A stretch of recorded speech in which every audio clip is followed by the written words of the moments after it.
السلام عليكم. أنا اسمي محمد سلطان وعندي 10 سنين.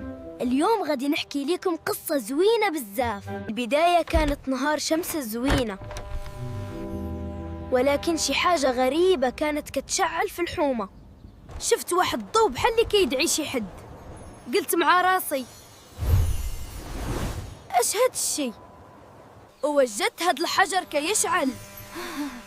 والله حتى بغيت نهرب، ولكن الفضول غلبني. قلت بسم الله وخديته،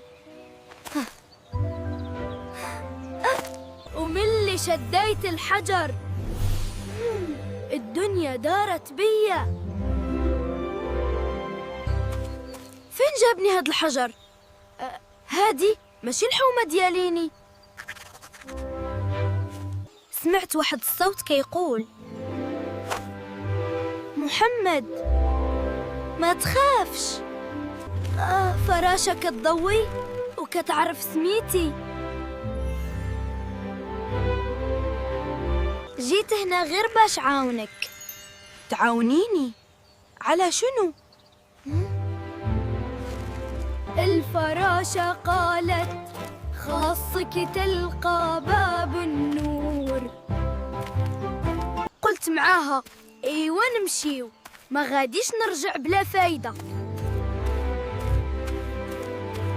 شحال زوين هاد النهر، كيضوي بحال الزجاج.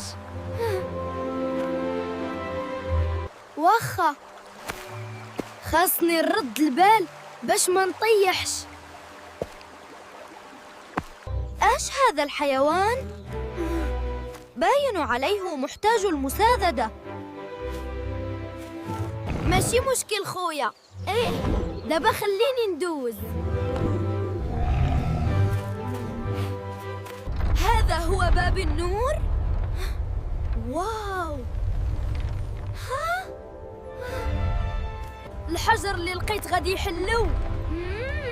كنحس بهذا الشيء.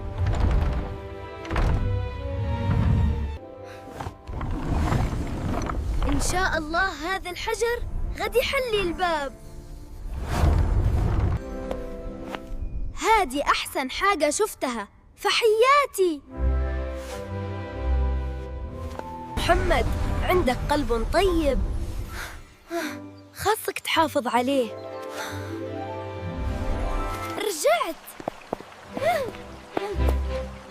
بحالة ما وقع والو. شكراً لكم حيث سمعتوا قصتي، وخليوا ديما قلبكم عامر بالخير. إلى فيديو آخر.